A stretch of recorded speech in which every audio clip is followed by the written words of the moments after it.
Kami atas nama wakil atau koordinator dari selatan ya, khususnya Kecamatan Pasir Kuda dan Kecamatan Rancabali Kabupaten Bandung, karena kami juga punya nasabah di sana ya, sekitar kurang lebih 6 sampai 8 orang.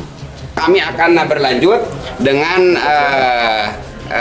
pihak dan ya memperjuangkan ya, akan terus selalu memperjuangkan dan didampingi dengan Pak Pan dan rekan ini sebagai kuasa hukum dari kami. Terima kasih rekan-rekan telah datang terkait masalah undangan dari kami, terkait masalah kami dikuasakan oleh ratusan daripada masyarakat petani Cianjur Selatan adalah mereka mungkin melihat bagaimana kami memberikan kepedulian terhadap masyarakat kecil yang tidak mampu, ya artinya kami konsen di situ. Nah, alhamdulillah kurang lebih jumlah daripada masyarakat petani yang memberikan kuasa kepada kami yang diwakili oleh para koordinator sekitar 250 orang petani.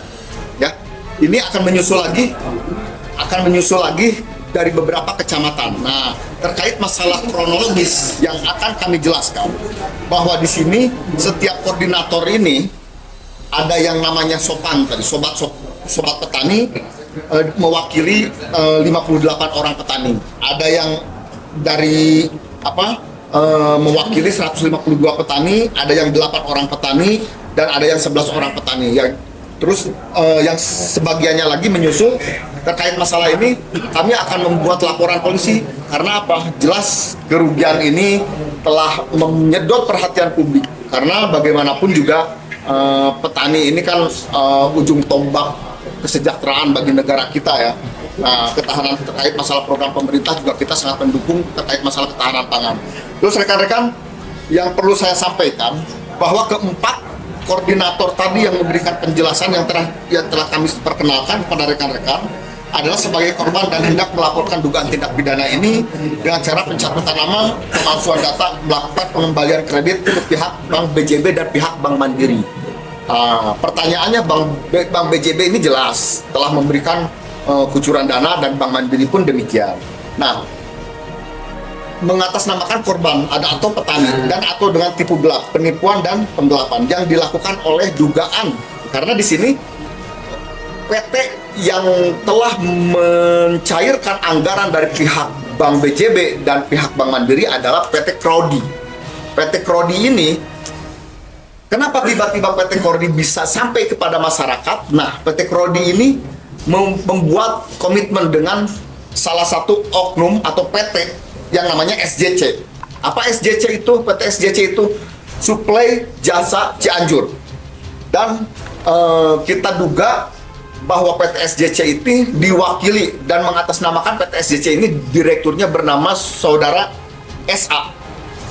SA ini sebagai direktur utama dari PT SJC.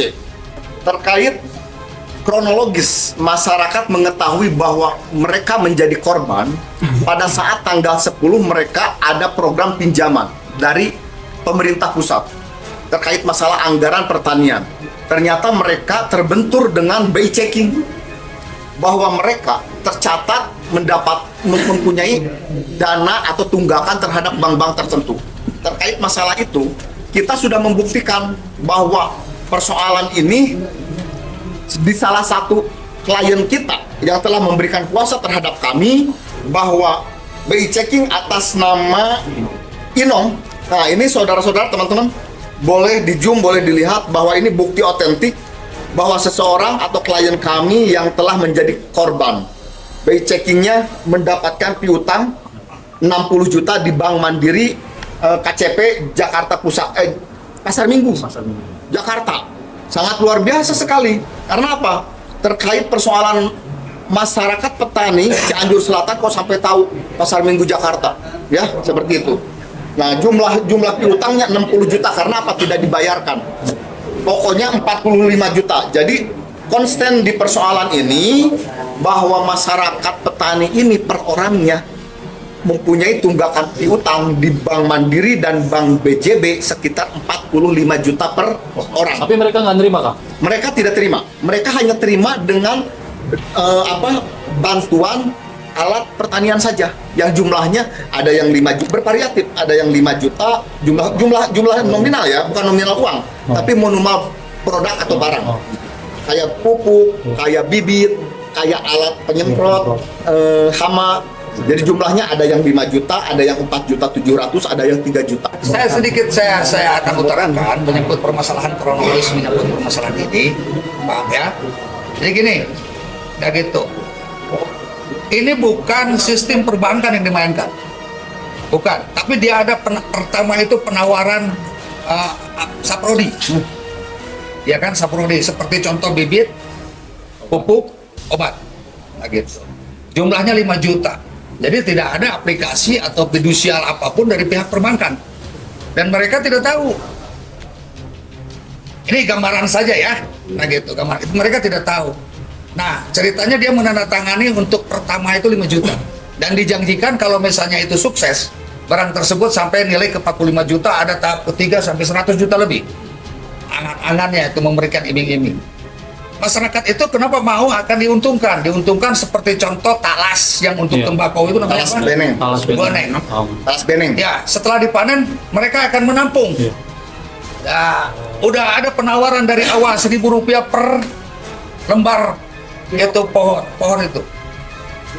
Oh, per kilo. Ya betul, per kilo. Nah, jadi gitu. Ya, menggiurkan. Nah, tapi kenyataannya, intinya kenyataannya ketika diberikan itu ada yang diberikan, ada yang tidak. Yang diberikan dengan yang tidak itu sama, mereka punya masalah di bank. Nah, ya udah.